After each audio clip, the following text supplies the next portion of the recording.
Hey guys, in this video I'm going to be showing you how to build this easy wither skeleton skull farm in Minecraft Bedrock Edition. These are all the items you'll need to build the farm. You'll need a ton of slabs and normal blocks to spawn proof and build the farm itself. Also, if you want to do this, you could take some torches to spawn proof. Then you'll need all the other items, and I recommend using a sword with the looting 3 enchantment for most wither skeleton skulls. Well, the first thing you will have to do before building the farm itself is to search for a nether fortress that is in a good biome. Now, there is no right or wrong biome to build this in, but what you can do to improve your rates is to build the farm above a lava lake, so use a fortress that is settled above a lava lake, and you should build this in a warp forest or in the nether waste biomes. You can do this in the other biomes, but there are some disadvantages, like the basalt data has some magma cubes spawning and the Susant Valley has some more normal skeletons spawning in them, and this prevents more wither skeletons from spawning. When you can't find a usable fortress in your world, or you didn't find any fortresses in your world yet, then go to chunkbase.com and there you can find some fortresses that are in a good spot. Now, the first thing to do when you found your fortress is to search for one of these bridges. The bridge you choose should be long enough and there should no floating islands or anything else be around. This bridge is the one I chose. Next thing to do is to go to the second block in the height. So 1, 2, and then just place glass panes all the way down to the end of the bridge. Then just place a second row all of glass panes in front. And of course a third row. If there are any mobs in your way, then you should kill them. Also, you can drink an invisibility potion so that the mobs can't see you while you build this. Now, this design is designed for one spawning spot, and with placing all the glass panes, we'll find these spawning spots. If you want, you can use more spawn spots for your farm. This will improve your rates, but this isn't required. Now, once you placed all your glass panes, the next and hardest thing to do is to cover all of the fortress in slabs. Now, how you do this is very simple. You start at the bridge itself, and then you continue and place a slab on top of each nether brick block. By doing this, we'll prevent other mobs from spawning. In case you don't want to take all the time to collect and place all those slabs, I got a video in the description that shows a method how to do this without slabbing and without all the building. But in terms of real wither skeleton farms, there is no real alternative to all this slab placing, because this will prevent all the mobs from spawning, so the mob cap is empty and the wither skeletons can spawn where you want to spawn them. Of course, you don't have to cover the entire nether region with slabs, but I recommend covering everything with a slab that is in an 80 block radius, of course, just the nether fortress parts. There are some other things to consider as well. As you can see, I destroyed the blaze spawner right here, because this will improve your spawn rates too.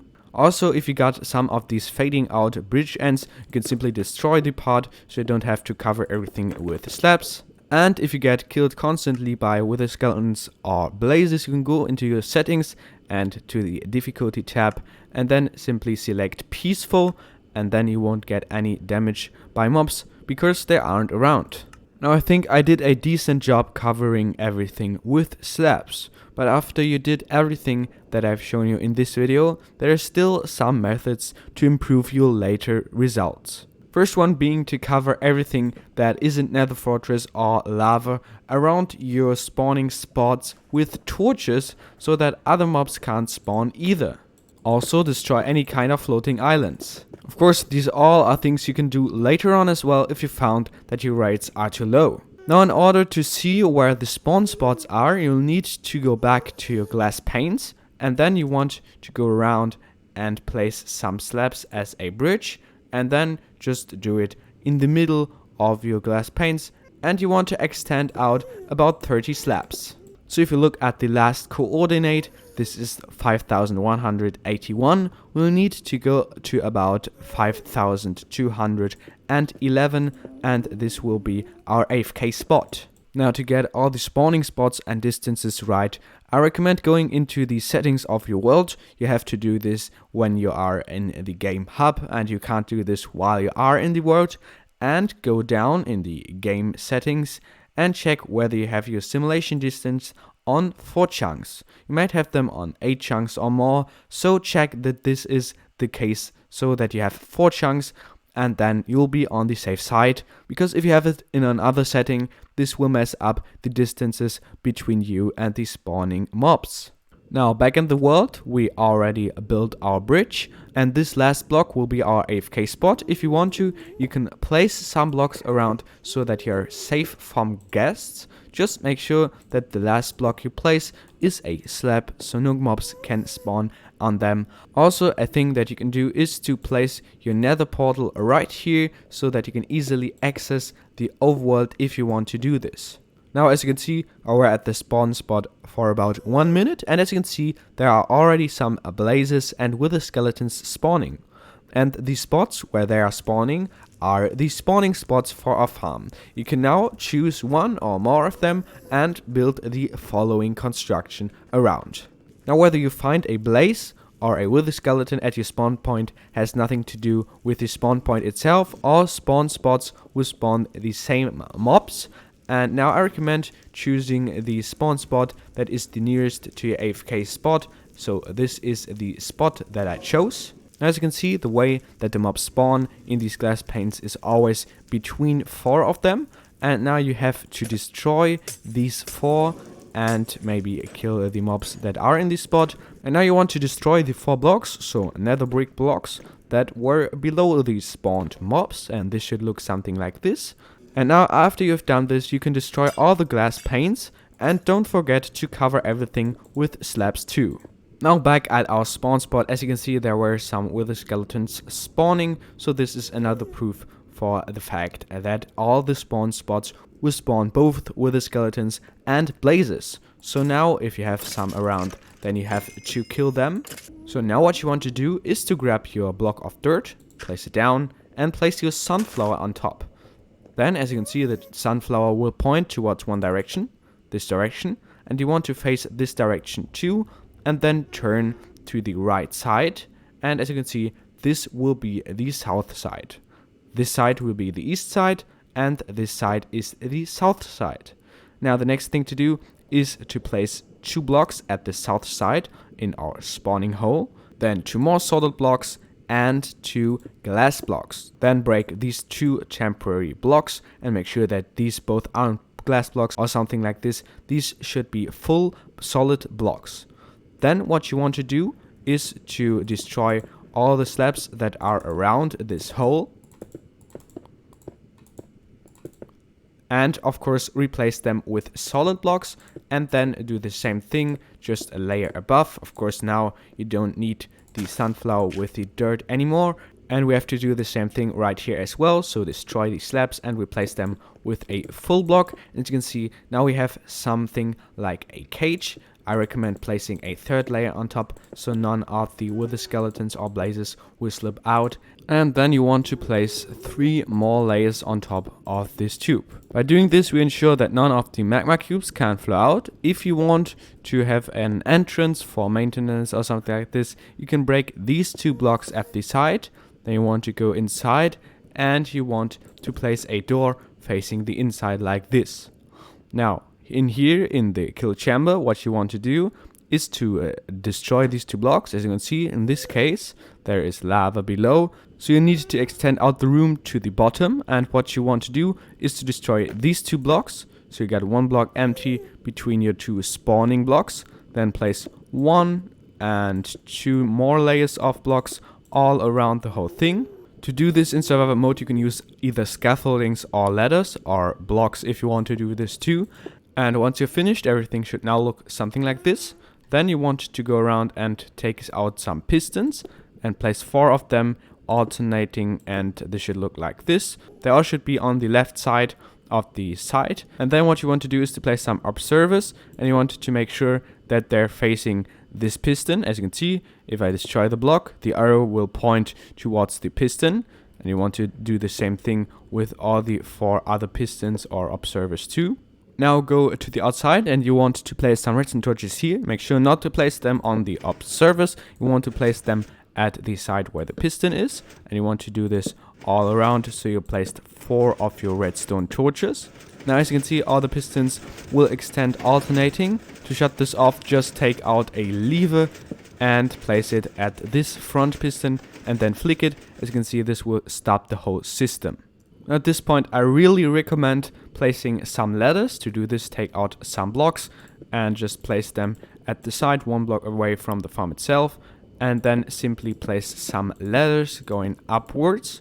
And then at the floor, you want to place some blocks, 1 block below the whole redstone system. Of course, make sure that all the blocks are either covered by a slab or are slabs itself, and always make sure that they are on the lower side of the block. This is very important.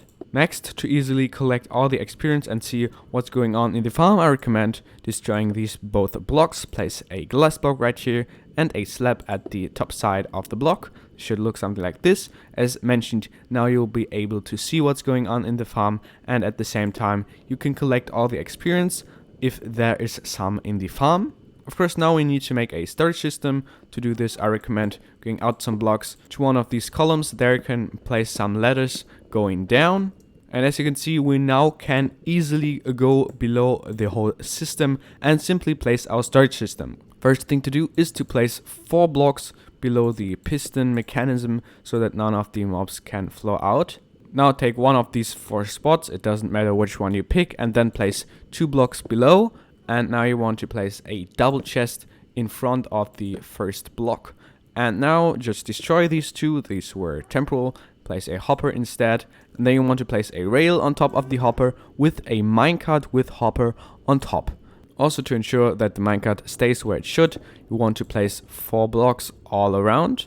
By the way, about the chest, you want to make sure that you don't place a solid block. You want to place a glass block or something like this so that you can access the chest, although there is a block above. Now you want to take out your trident and you want to throw it through the gap into the system. And if you flick the lever, you should hear that the trident flickers around. As you can hear, it flickers around. Now we're basically finished with the farm itself. Before starting the farm, I recommend putting your game difficulty to peaceful mode, because then you'll be able to get rid of all the mobs that are around before starting the farm. Then make sure that you activated your trident killer, and now go back to your spawn spot. Then again go into your settings and put on the hard mode, and then the farm will start. For most loot and wither skeleton skulls, I recommend holding a sword with looting 3. This will apply to the trident and you'll get the effect too. Now, although the spawn rates will vary from fortress to fortress and from biome to biome, I can now show you the rates that I got in 5 minutes. Before, I want to mention that I put some slabs on top of the tube right here because I saw that some zombie piglins were spawning. You can do this too, and whenever you see something spawning around that doesn't belong to the farm itself, then just spawn proof it and make your rates better. Now to see your results, just go down your ladder right here and go down the other ladder right there. As you can see, we already collected our experience through the slab, and then click on the chest. And as you can see, we got some bones, some coal, and already one wither skeleton within only 5 minutes. This is pretty good, and we got some blaze rats too. Of course, the longer you AFK, the more items you'll get. Again, to collect all your experience, just go to the slab right here, and then you'll get the experience. Whenever you aren't AFKing in the nether, then you can just flick off this lever, and then you stop the farm. And now I hope that this farm will give you some great wither skeleton skulls for all your withers you want to spawn. And I hope that you enjoyed the video. If you did, then please subscribe to this channel, like the video, and comment your suggestions or questions down below in the comment section. This all would help me very much, and I don't forget to answer every time. If you want to contact me, then you can do this on my Discord server, link is in the description. And then we see us again in the next video. See ya!